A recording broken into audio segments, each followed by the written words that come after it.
Bonjour tout le monde, on est aujourd'hui au cours 2. Donc, ce qu'on va voir, c'est la forme canonique. La référence, c'est vos notes de cours que je vous ai envoyées, le manuel, les notes de cours du manuel à la page 23.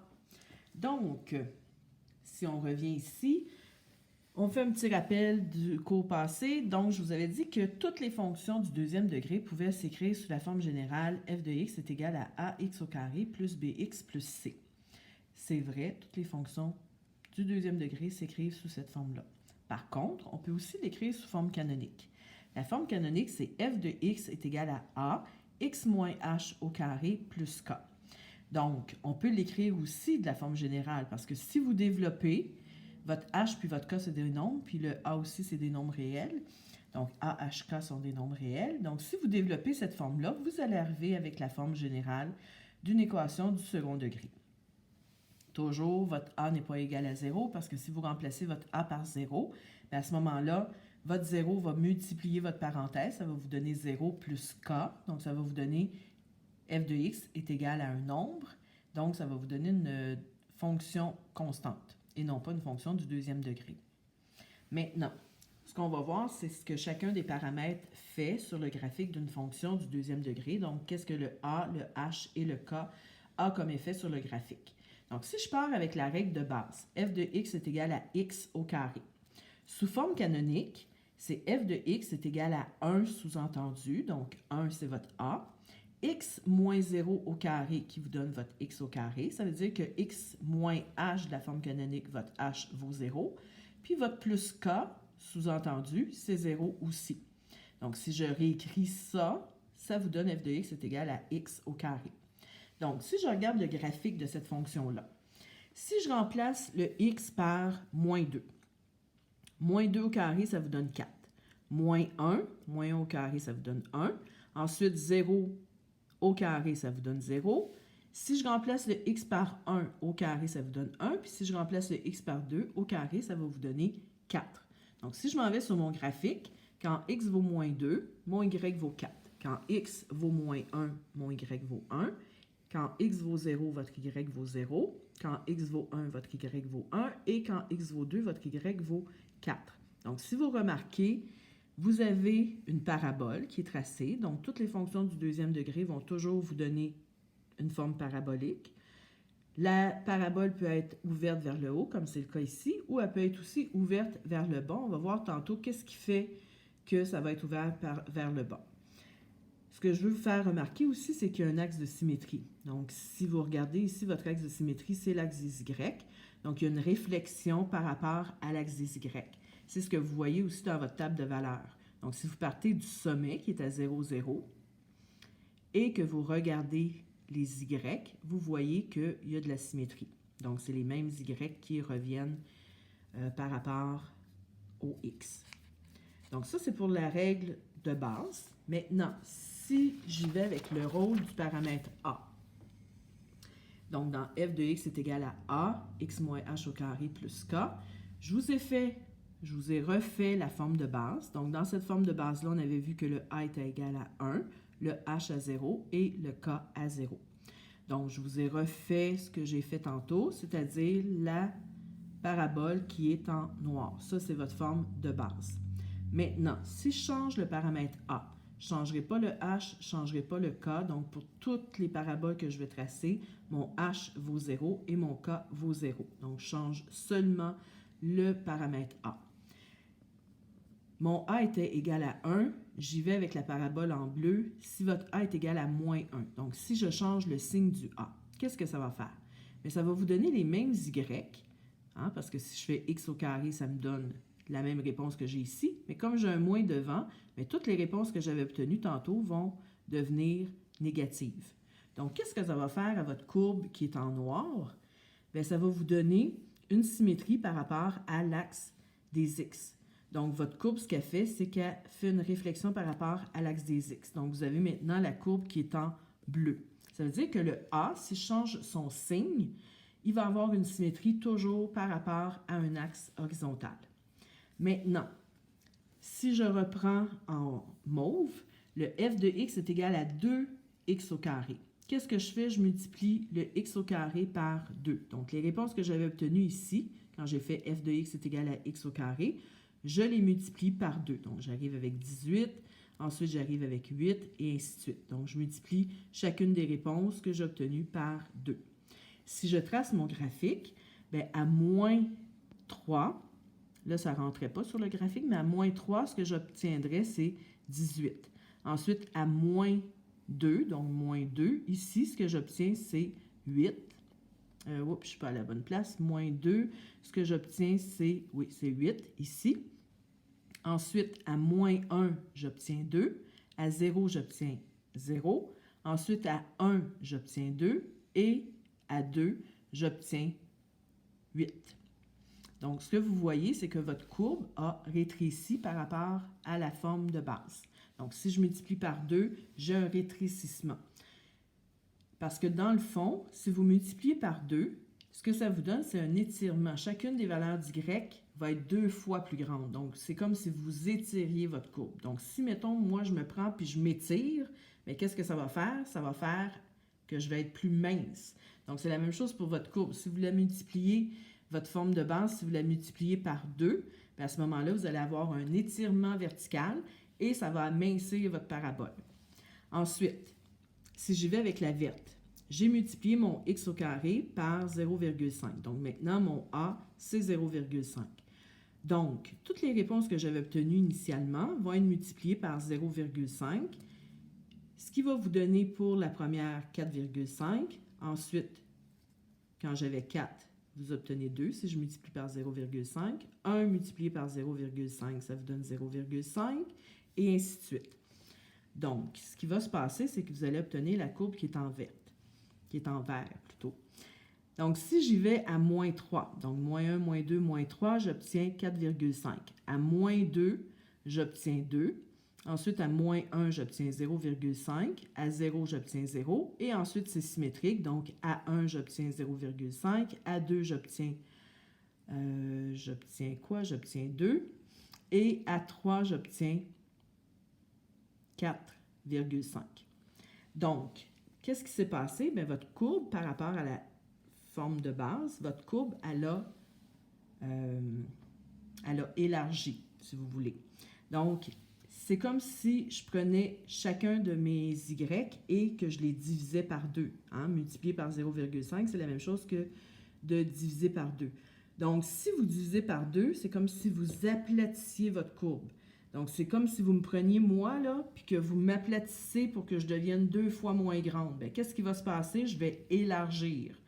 Donc, c'est la même chose avec votre parabole. Si vous multipliez par 0,5, donc un nombre qui est plus petit que 1, par rapport à la forme initiale, ce que ça va vous donner une parabole qui est plus large.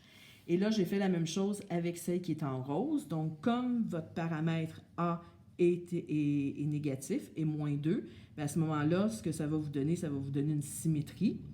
Mais comme votre A, sans considérer le signe, c'est 2, bien, ce qui va se passer, c'est que vous allez avoir la même courbe que si vous aviez le 2x au carré, donc la courbe qui est en mauve, mais parce qu'il y a un moins devant, ça va vous donner celle qui est en rose. Donc, ça va vous donner une symétrie. Donc, si je résume tout ça, si votre A est positif, ce que ça va vous donner une parabole qui va être ouverte vers le haut. Donc, quand vous êtes positif, vous avez le sourire, donc vous pouvez penser au bonhomme sourire avec un beau sourire, donc vers le haut. Par contre, si votre A est négatif, à ce moment-là, vous allez avoir une ouverture vers le bas. Donc, votre bonhomme, il va être triste, son sourire va être vers le bas. Maintenant, si je considère le signe, c'est ce qui va se passer. Mais si je considère le A sans le signe, donc juste toujours positif, là, si je considère le A mais sans le signe, c'est pour ça que je l'ai mis en valeur absolue. Si votre A en valeur absolue est plus grand que 1, à ce moment-là, je multiplie par un nombre qui est plus grand que 1. Donc, comme on a dit, on étire, vos Y vont être 2 fois plus grands. Donc, c'est comme moi, je m'étire, donc j'amincis. Donc, votre parabole va être moins ouverte que si votre A en valeur absolue était égal à 1. La même chose, si votre A en valeur absolue est plus petit que 1, à ce moment-là, votre parabole va être plus ouverte parce que c'est comme si j'écrasais ma courbe, donc elle devient plus ouverte. Ça, c'est pour votre paramètre A. Maintenant, si je passe au paramètre H, donc ici, j'ai refait la même courbe de base, donc avec les mêmes valeurs de X, ça vous donne les mêmes valeurs d'Y. C'est votre courbe qui est en noir. Maintenant, si je garde le même A, donc le A qui est 1, je garde mon K à 0, la même chose que tantôt, mais que je change le H. Donc, au lieu d'avoir X moins 0, je disais X moins 1 au carré. Si je remplace le X par moins 3, moins 3 moins 1, ça vous donne moins 4. Moins 4 au carré, ça va vous donner 16. Ensuite, si je remplace par moins 2, moins 2 moins 1, ça vous donne moins 3 au carré, ça vous donne 9. Si je remplace par moins 1 moins 1, ça vous donne moins 2 au carré, ça vous donne 2. Si je remplace par 0, 0 moins 1, ça donne moins 1 au carré, ça va vous donner 1. Si je remplace par 1 moins 1 au carré, ça donne 0. Si je remplace par 2, 2 moins 1, ça fait 1 au carré, ça vous donne 1. Et si je remplace par 3, 3 moins 1, ça donne 2, 2 au carré, ça donne 4. Donc, si je trace, ce que ça va vous donner, c'est la fonction qui est en vert, la parabole qui est en vert. Donc, si je commence avec moins 3, bien, moins 3, moins 1, moins 2, moins 3, vous voyez que ça donnerait 16. Là, je n'ai pas assez de place sur mon graphique, donc je vais passer quand x vaut moins 2. Donc, si x vaut moins 2, vous allez obtenir comme valeur d'y 9. Quand x vaut moins 1, vous allez obtenir 4. Quand x vaut 0, vous obtenez 1. Quand x vaut 1, vous obtenez 0. Ensuite, quand x vaut 2, vous allez obtenir 1. Puis quand x vaut 3, vous allez obtenir 4. Donc, vous voyez, si je trace ma parabole, il y a eu une translation par rapport à la parabole initiale. F de x est égal à x au carré. Il y a eu une translation de 1 unité vers la gauche. Donc, vous aviez initialement votre sommet qui était à 0, 0. Maintenant, votre sommet est rendu à 1, 0. Donc, qu'est-ce qui fait votre h? Il fait une translation horizontale. Donc, si je prends f de x est égal à x plus 2 au carré. Faites attention ici au signe, là, parce que dans votre équation, c'est x moins h. Donc, si j'obtiens plus 2, c'est que mon h vaut moins 2. Parce que si je fais x moins 2, ce que ça va vous donner dans l'écriture, c'est x plus 2. Donc, votre h ici est égal à moins 2.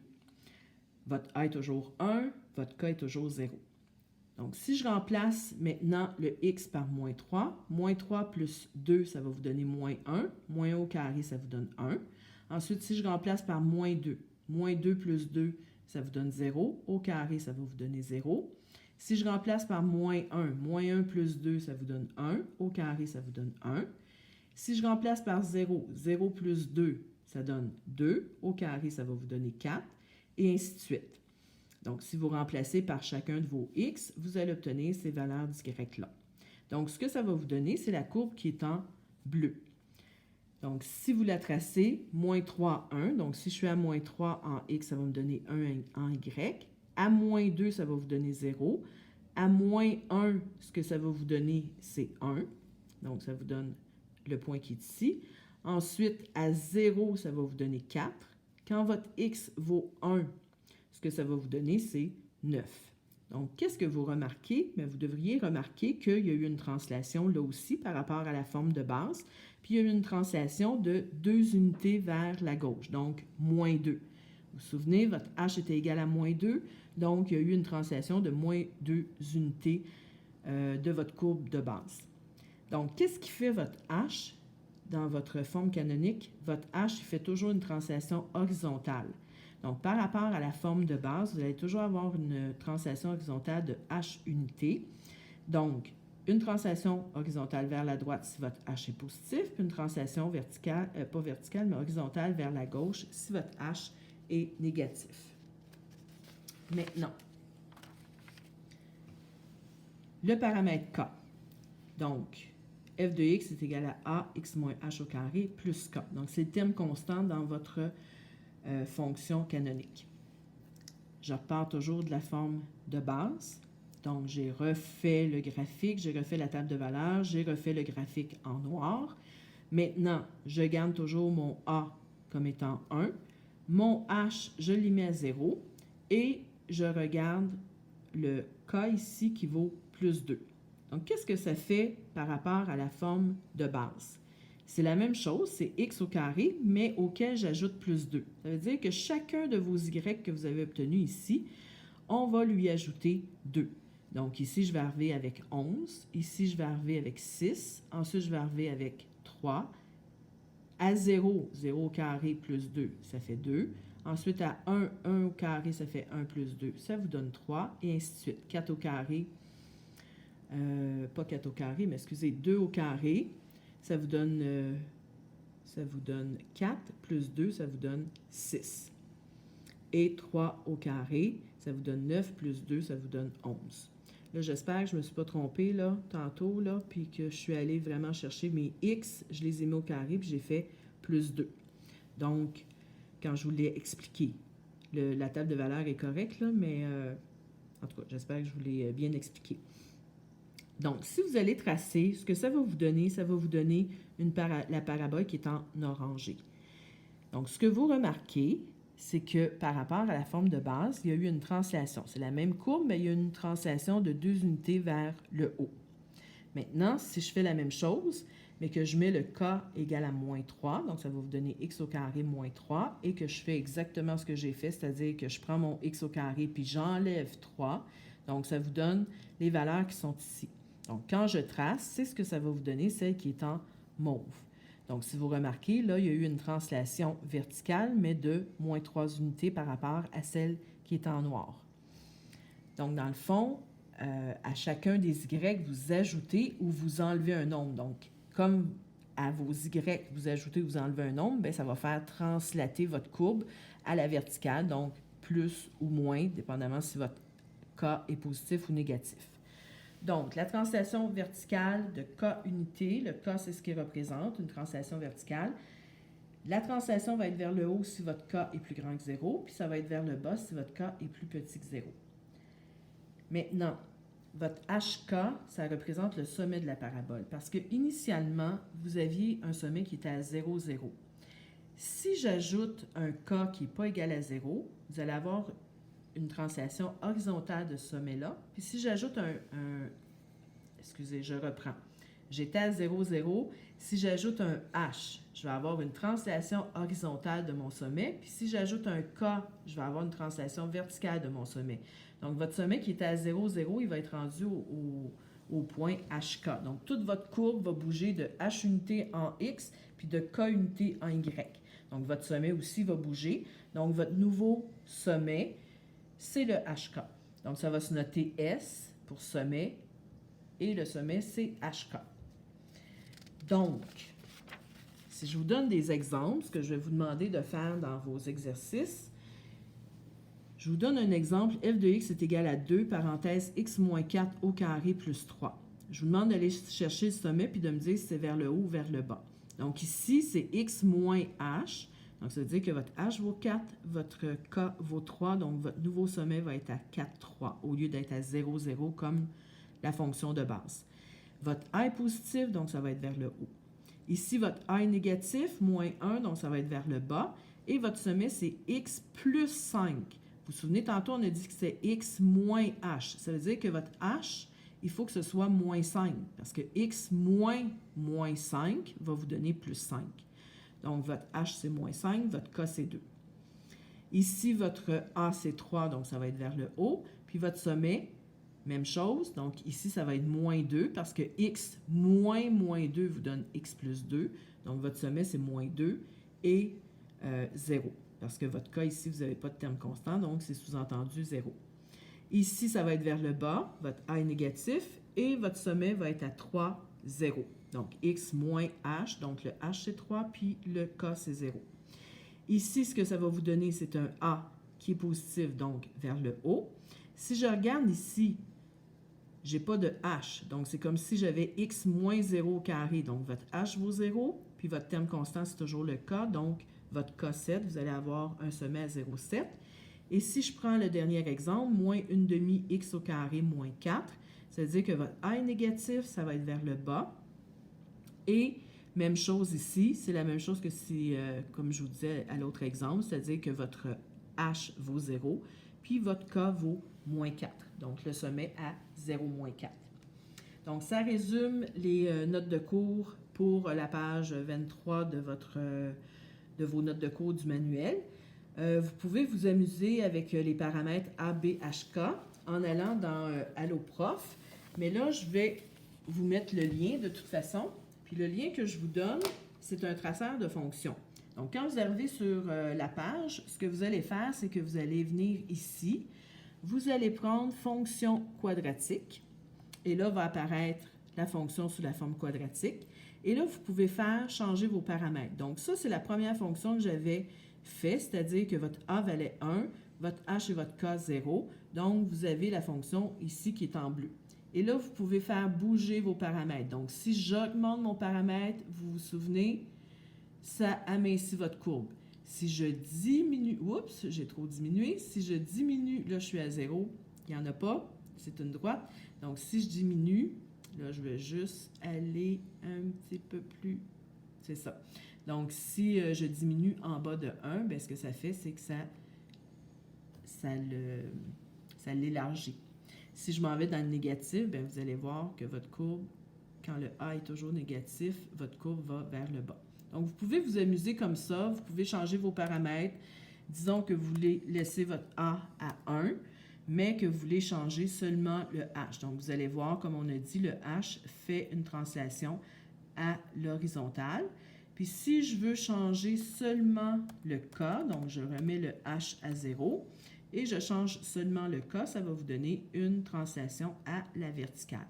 Et là, je peux m'amuser puis changer tous mes paramètres, puis ça va vous donner le genre de parabole tracée dans votre graphique. Et vous avez toujours votre équation qui est ici. Donc, vous pouvez voir en même temps où est situé votre sommet, qu'est-ce que vaut votre H, qu'est-ce que vaut votre K avec le sommet et avec votre équation. Donc, j'espère que ça va vous être utile. Donc, je vous laisse les exercices pour ce cours-là, pour le cours 2, et je vous mettrai en ligne le cours 3 vendredi. Donc, vendredi pour le cours 3. Donc, j'espère que tout va bien pour vous. Je m'ennuie de vous. C'est pas la même chose donner un cours devant son écran que devant vous. Donc, vous me manquez beaucoup. Prenez soin de vous, puis à vendredi. Si vous avez des questions, n'oubliez pas, vous pouvez toujours me laisser des commentaires, puis ça me fera plaisir d'y répondre. Bye tout le monde!